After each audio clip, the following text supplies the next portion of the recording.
जय गुरुदेव। 21 महीने का इतिहास, मुक्ति दिवस का इतिहास। परम पूज्य बाबा जय गुरुदेव जी महाराज की सहनशीलता तथा बाबा जी के प्रेमियों के धैर्य साहस की परिचायक धर्म और राजनीति के संघर्ष की कहानी। बाबा जय गुरुदेव जी महाराज, जिनका जन्म का नाम तुलसीदास जी है, आज के ख्याति प्राप्त वर्तमान युग के स्पष्टभाषी समाज सुधारक, राष्ट्र सुधारक और धर्म प्राण संत हैं। आपने अपने सत्संगों में स्पष्टता पूर्वक समाज एवं राष्ट्र सुधार की बातें जनता को बताई, जिससे तत्कालीन सरकार बौखला गई और शुरू हुई सरकार की हठ धर्मिता। परंतु बाबा जी ने कष्ट सहे पर झुके नहीं। महात्माओं के ऊपर ढाए गए जुल्मों सितम की अनेक घटनाएं हैं, किंतु अपने व्यक्तिगत जीवन में देखने को भी मिलेंगी, ऐसा तो नहीं सोचा था। समय सब दिखा देता है। बाबा जय गुरुदेव जी महाराज के भारत भर में फैले प्रेमियों के दिलों दर्द भरे उद्गार हैं, जिन्हें सबने 21 महीने तक झेला। 21 महीने लंबी अवधि बाबा जी के दर्शन प्रेमियों को ना हो सके। 21 महीने बाबा जी के प्यार भरे वचनों को सुनने के लिए प्रेमी तड़प उठे। 21 महीने बाबा जी के श्री चरणों में मस्तक रखने के लिए प्रेमी बेचैन होते रहे। 21 महीने का इतिहास। जय गुरुदेव धर्म प्रचारक संस्था एवं ट्रस्ट के संस्थापक बाबा जय गुरुदेव जी महाराज की सहनशीलता की निशानी, बाबा जी के प्रेमियों के धैर्य और साहस का परिचायक, धर्म और राजनीति के संघर्ष की कहानी। जय गुरुदेव। वक्त का सतगुरु जीवन का सबसे बड़ा वरदान है। गुरु है कौन? थे चर्चे आसमानों में, जमी वालों का क्या होगा? सदा आई खुदा खुद जाएगा, खुद रहनुमा होगा, तो पूछो कैसे आएगा? खुदा बंदों की बस्ती में जवाब आया कि बंदों के लिए बंदा बना होगा, तो पूछो कैसे पहचानेंगे? बंदे तो जवाब आया, वो यकता हुस्न में होगा, वो औरों से जुदा होगा। बुतों को होश कैसे आएगी, कैसे बनाएगा? कहा वो इश्क से सींचेगा और नगमा सरा होगा। गुनहगारों पे जो वाजिब सजा है, उसका क्या होगा? कहा वो बख्श दे रहमत से उन सबको, तो क्या होगा? जब वो खुदा परमात्मा मानव देह धारण करके सतगुरु के रूप में रूहों को, जीवात्माओं को जगाता है, तो उसके लिए कुछ भी कहना जीवात्मा के लिए असंभव है, क्योंकि आत्मा तो उसकी एक बूंद है। न्याय अली के 4 बेटे, झूठ अली, कत्ल अली, सिफारिश अली, घूस अली। लखनऊ 1 अगस्त 1973 को बाबा जय गुरुदेव जी ने सत्संग में कहा कि न्याय अली चले गए और 4 बच्चे झूठ अली, कत्ल अली, सिफारिश अली, घूस अली छोड़ गए। बाबा जी ने इशारे में समझाया कि न्याय अली महात्मा गांधी थे, उनके समय तक न्याय था और दुखी गरीब जनता को न्याय दिलाने का व्रत था। वे बेचारे 1948 में चले गए, जनता को न्याय नहीं मिल पाया। बाबा जी ने आगे इशारा किया, अब जनता को न्याय कैसे मिले जब उनके बच्चे झूठ अली ने झूठ बोलकर सबको जो भरमाया है, घूस अली ने घूस ले लिया, कत्ल अली ने कत्ल कर दिया, सिफारिश अली ने मामला रफा दफा कर दिया। देश का कल्याण कैसे होगा? सभी जीते जी स्वर्ग बैकुंठ में चले समाने की दीवार हटानी होगी। सीतापुर 3 अगस्त 1973। यहाँ एक लाखों लोगों की भीड़ को संबोधित करते हुए बाबा जी ने साधना की बातें बताई और कहा कि जन्म जन्मांतरों के पर्दे की दीवार जो दिव्य दृष्टि से सामने आ गई है, उसे हटाना पड़ेगा, तभी तुम अपने स्वरूप का ज्ञान कर सकोगे तथा तभी तुम हमें भी पहचान सकोगे।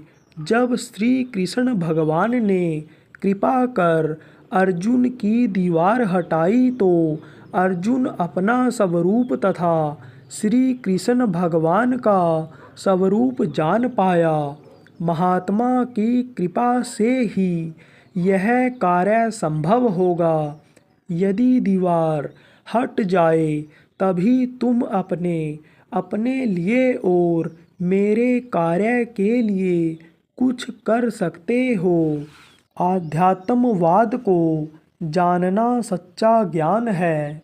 महोली 4 अगस्त 1973। बाबा जी ने कहा कि जहाँ दुनिया का ज्ञान समाप्त हो जाता है, वहाँ से आध्यात्मिक ज्ञान की शुरुआत होती है।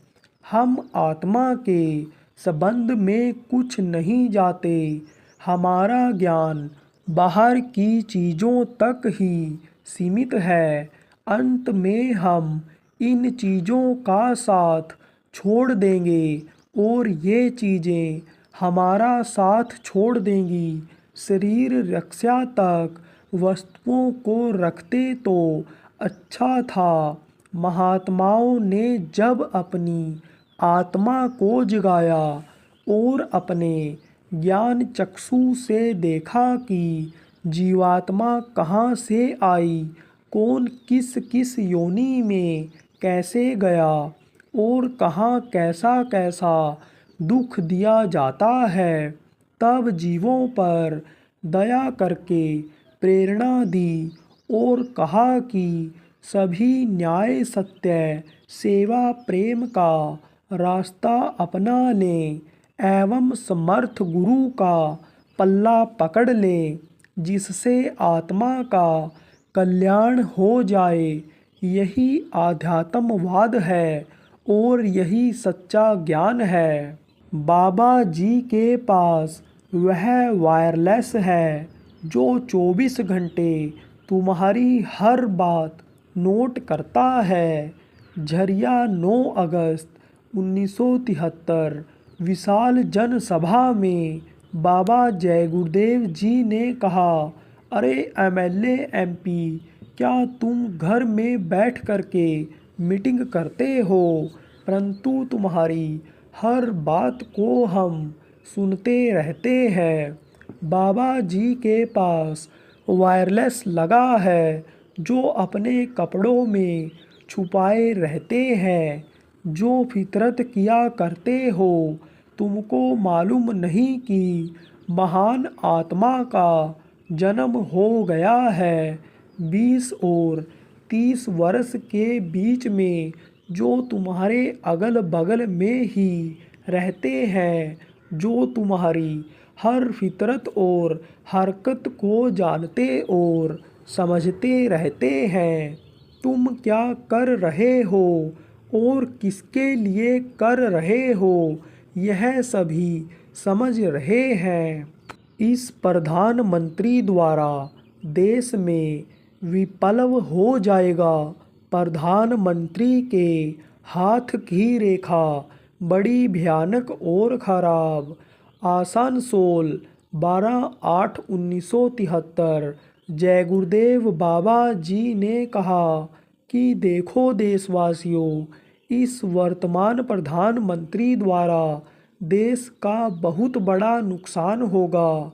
इनकी हाथ की रेखा बहुत ही खराब है। अरे MP, तुम अगर देश की भलाई चाहते हो तो इस प्रधानमंत्री को निकाल कर बाहर कर दो। डूबती नैया को बचा लो जल्दी से, नहीं तो तुम्हारे नेता की नाव डूब जाएगी और तुम्हारा नाम सदियों तक लुप्त हो जाएगा, कोई लेगा ही नहीं। MLA MPओं ने अंग्रेज़ों को भी मात कर दिया। कलकत्ता 5/8/1973। पहले तो आप कहते थे कि विदेशी देश का सभी धन विदेशों में उठा ले जा रहे हैं, इसलिए इनको भारत से निकालना चाहिए। परंतु देशवासियों, आज आप जरा सोचें, अब तो देश अपना है, आप स्वतंत्र भी हैं। नारा लगाने वाले ही शासन कर रहे हैं और देश के सारे धन और विदेशों में जमा कर रहे हैं। अपने भागने का पूरा इंतजाम कर लिया। अरे इन MLA MPओं ने अंग्रेज़ों को भी मात कर दिया। धर्मपद आने से सूखा, वर्षा और अकाल मिटेगा।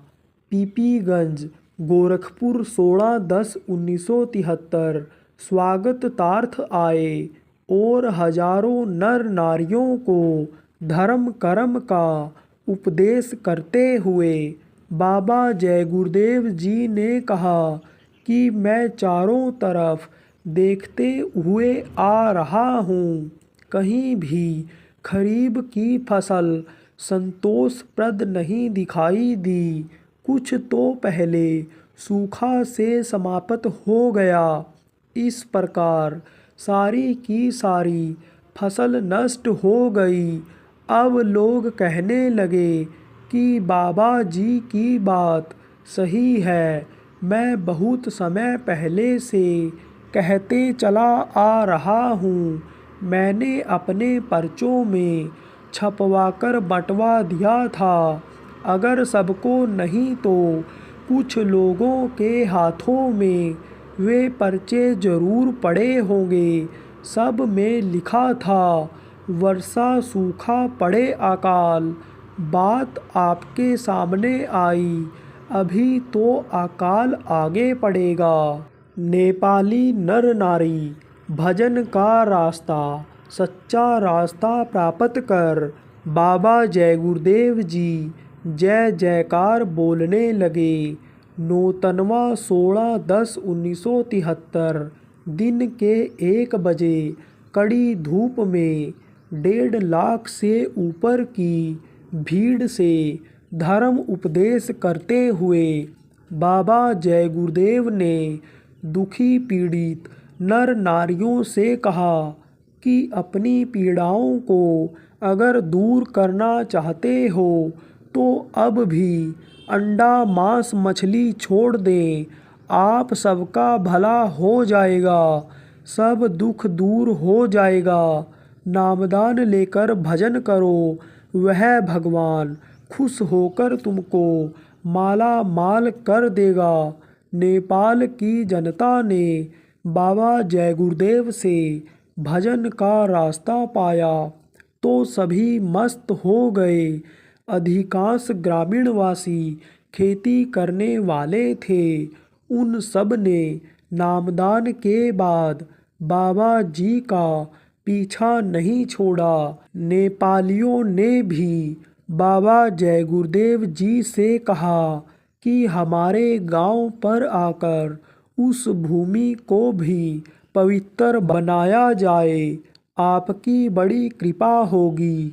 बाबा जी ने कहा कि हरिद्वार आओ, उसके बाद तुम लोगों को अवसर देंगे।